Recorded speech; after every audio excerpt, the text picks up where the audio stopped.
मित्रों, आप सभी लोगों का एक बार फिर से स्वागत है। मित्रों, आज हम आपको बताएंगे कि किन बातों को भूलकर भी दूसरों को नहीं बताना चाहिए। इसे हम एक अत्यंत महत्वपूर्ण कथा के माध्यम से बताने वाले हैं कि वे बातें कौन-कौन सी हैं। लेकिन उससे पहले अगर आप सभी लोग हमारे चैनल पर नए हों, तो चैनल को सब्सक्राइब करें और कमेंट बॉक्स में हर हर महादेव लिखना ना भूलें। मित्रों, आप सभी लोगों का ज़्यादा समय नष्ट ना करते हुए इस पावन कथा को शुरू करते हैं। मित्रों, एक बार भगवान शिव जी और माता पार्वती जी कैलाश पर्वत पर विराजमान थे। तभी अचानक ही आकाश मार्ग से नारायण नारायण का जाप करते हुए देवर्षि नारद जी भगवान शिव जी और माता पार्वती जी के समीप पहुंचकर रुक जाते हैं और उन्हें प्रणाम करते हुए कहते हैं, हे प्रभु, हे माते, आप नारद का प्रणाम स्वीकार करें। तब भगवान शिव जी देवर्षि नारद जी से कहते हैं, हे देवर्षि नारद जी, लगता है कि आज आपके मन में फिर से किसी प्रश्न ने जन्म ले लिया है। भगवान शिव जी की बात सुनकर देवर्षि नारद जी भगवान शिव जी से कहते हैं, हे प्रभु, आपने सत्य ही कहा। आज मेरे मन में एक प्रश्न ने अपना विकराल रूप धारण कर लिया है, जिसका उत्तर पाने की अभिलाषा लेकर मैं आपके पास आया हूँ। तब भगवान शिव जी देवर्षि नारद जी से कहते हैं, हे देवर्षि नारद जी, आप निश्चिंत होकर अपने उस प्रश्न को पूछिए। हम आपको आपके उस प्रश्न का उत्तर अवश्य देंगे। फिर देवर्षि नारद जी भगवान शिव जी से कहते हैं, हे प्रभु, आज जब मैं पृथ्वी लोक का भ्रमण कर रहा था, तभी अचानक से मेरी दृष्टि एक व्यक्ति पर पड़ी, जो बहुत ही दुखी और उदास लग रहा था, जिसे देखने के बाद मेरे मन में उसकी उदासी का कारण जानने की उत्सुकता उत्पन्न हो गई। इसलिए हे प्रभु, मैं जानना चाहता हूँ कि वह व्यक्ति इतना दुखी और उदास क्यों है। उसके दुख और उदासी का क्या कारण है। साथ ही साथ मैं यह भी जानना चाहता हूँ कि किन बातों को भूलकर भी एक मनुष्य को दूसरे मनुष्य से नहीं बताना चाहिए। तब भगवान शिव जी देवर्षि नारद जी से कहते हैं, हे देवर्षि नारद जी, आज आपने इस प्रश्न को पूछकर पूरी मानव जाति का उद्धार कर दिया है। इसलिए मैं आपको आपके इस प्रश्न का उत्तर देने से पहले आपको एक अत्यंत महत्वपूर्ण कथा सुनाना चाहते हैं। लेकिन आपको इस कथा को शुरू से लेकर अंत तक पूरा सुनना होगा, क्योंकि आधा अधूरा ज्ञान बहुत ही घातक साबित होता है। फिर देवर्षि नारद जी भगवान शिव जी से कहते हैं, हे प्रभु, मैं आपको विश्वास दिलाता हूँ कि मैं इस कथा को शुरू से लेकर अंत तक पूरा अवश्य सुनूंगा और इस कथा को पूरे ब्रह्मांड में भी विख्यात करूंगा।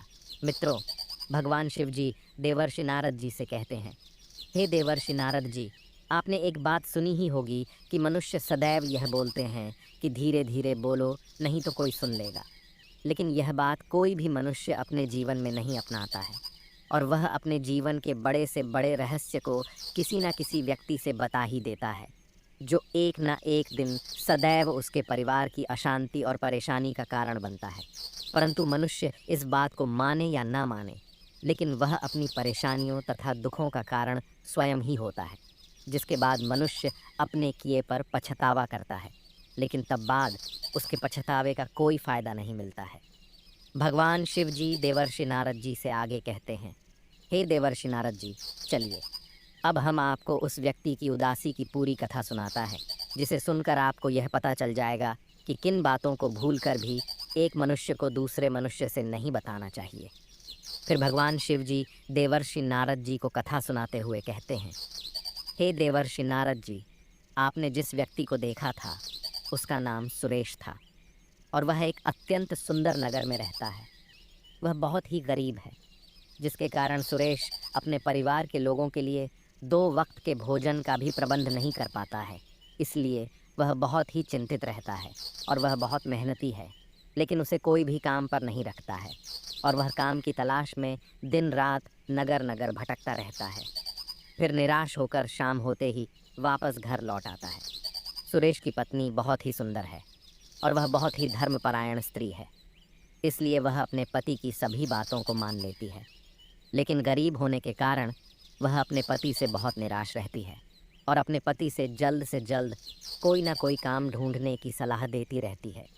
परंतु उसके पति को कोई काम न मिलने के कारण वह बहुत परेशान रहने लगी थी और सुरेश भी अपनी पत्नी की इन बातों को लेकर बहुत परेशान रहने लगा था। फिर एक दिन सुरेश अपनी पत्नी की बातों से परेशान होकर उससे कहता है कि हे प्रिय, मैं क्या करूं?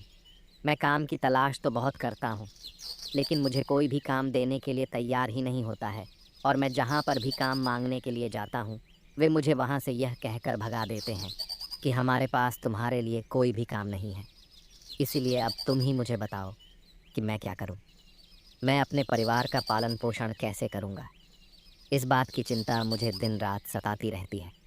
सुरेश की यह बात सुनकर उसकी पत्नी उससे कहती है कि हे नाथ, आप मुझे एक बात बताइए कि आप क्या किसी व्यक्ति से काम मांगने के बाद उसके पास दोबारा काम मांगने के लिए जाते हैं?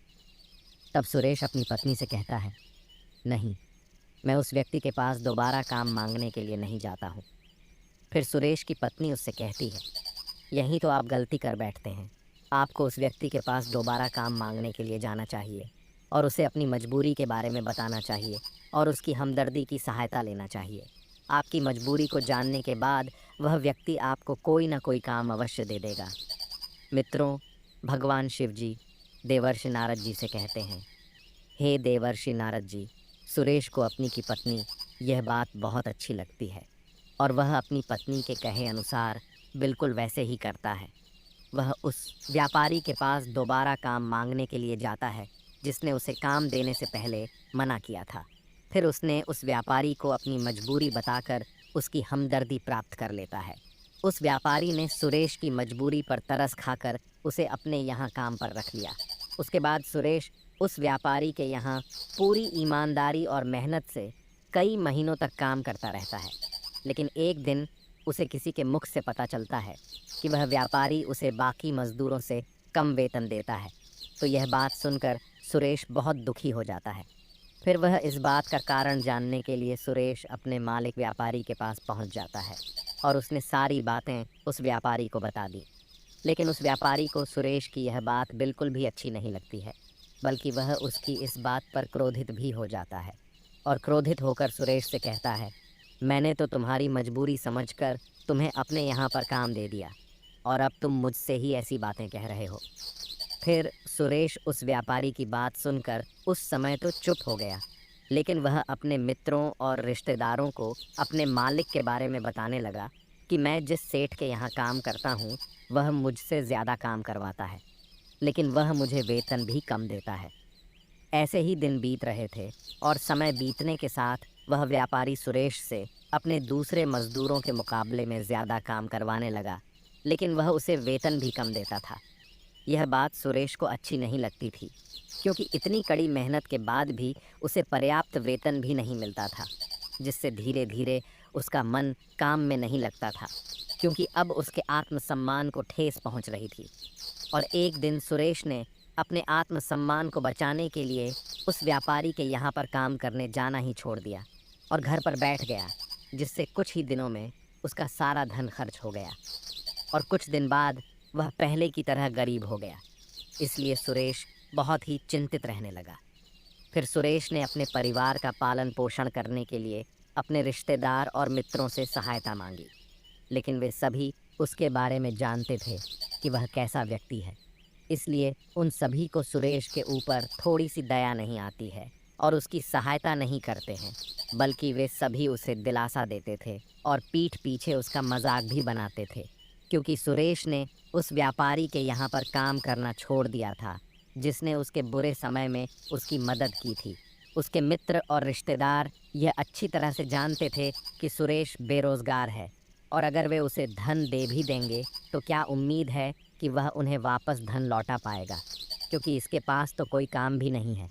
मित्रों, भगवान शिव जी देवर्षि नारद जी से कहते हैं, हे देवर्षि नारद जी, जब सुरेश को अपने किसी भी रिश्तेदार और मित्र से मदद नहीं मिलती है, तब उसे यह अच्छी तरह से समझ में आ गया था कि उसके सभी मित्र और रिश्तेदार सिर्फ उसे अपना मानने का दिखावा करते थे, लेकिन उन सभी में से उसका अपना कोई भी नहीं था, बल्कि वे सभी तो उस पर दया करते थे। ऐसे ही दिन गुजर रहे थे और सुरेश अब अपनी इन परेशानियों के कारण प्रतिदिन बहुत दुखी रहने लगा था।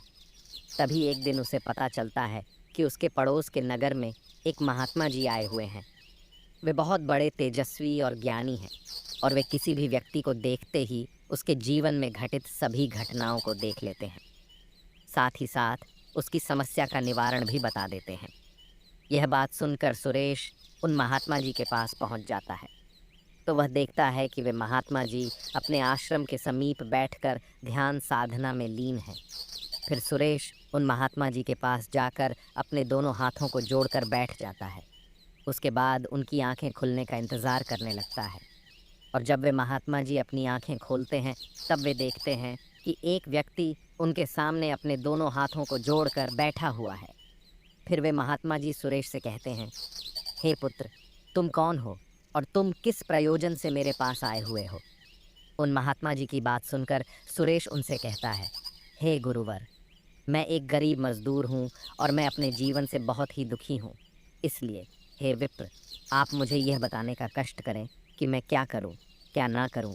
मुझे कुछ भी समझ में नहीं आ रहा है। तब वे महात्मा जी सुरेश से कहते हैं, हे पुत्र, हमें तुम्हारे जीवन में घटित सभी घटनाओं का ज्ञान हो गया है।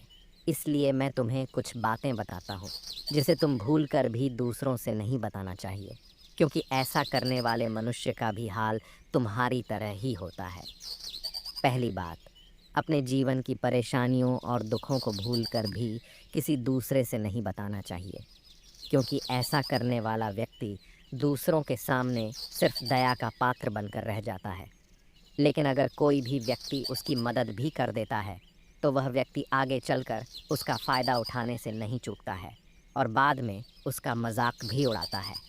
दूसरी बात, अपने अतीत की गलतियों और भविष्य की रणनीतियों के बारे में भूलकर भी किसी दूसरे व्यक्ति को नहीं बताना चाहिए, क्योंकि जिसे भी उस व्यक्ति के द्वारा अतीत में की गई गलतियों और भविष्य की रणनीतियों के बारे में पता होता है, वह उस व्यक्ति के द्वारा अतीत में किए गए कार्यों को उसके आने वाले भविष्य से जोड़कर देखता है। तीसरी बात, अपने घर की बातों को किसी दूसरे व्यक्ति से नहीं बताना चाहिए, क्योंकि ऐसा करने से उसके दुश्मन उसे पराजित कर सकते हैं और वह उस व्यक्ति का फ़ायदा उठाने के बारे में एक बार भी नहीं चूकेगा। चौथी बात, पति पत्नी, माता पिता और भाई बहन के बीच के छोटे मोटे लड़ाई झगड़ों के बारे में कभी भी किसी पराये व्यक्ति को नहीं बताना चाहिए, क्योंकि ऐसा करने से छोटे मोटे झगड़े और ज़्यादा बड़े हो जाते हैं, जो एक परिवार के लिए बहुत ही हानिकारक होता है। पांचवी बात, वह है स्वयं की आय, जिसे भूलकर भी किसी दूसरों को नहीं बताना चाहिए, क्योंकि यदि आपकी आय कम है तो आवश्यकता पड़ने पर आपके रिश्तेदार एक बार आपकी मदद भी कर सकते हैं, लेकिन आप सदैव के लिए उनकी दया और मजाक के पात्र भी बन सकते हैं। मित्रों, भगवान शिव जी देवर्षि नारद जी से कहते हैं, हे देवर्षि नारद जी, सुरेश उन महात्मा जी की बातों को समझ जाता है और उन महात्मा जी को प्रणाम करके वहाँ से अपने घर पहुँच चला है।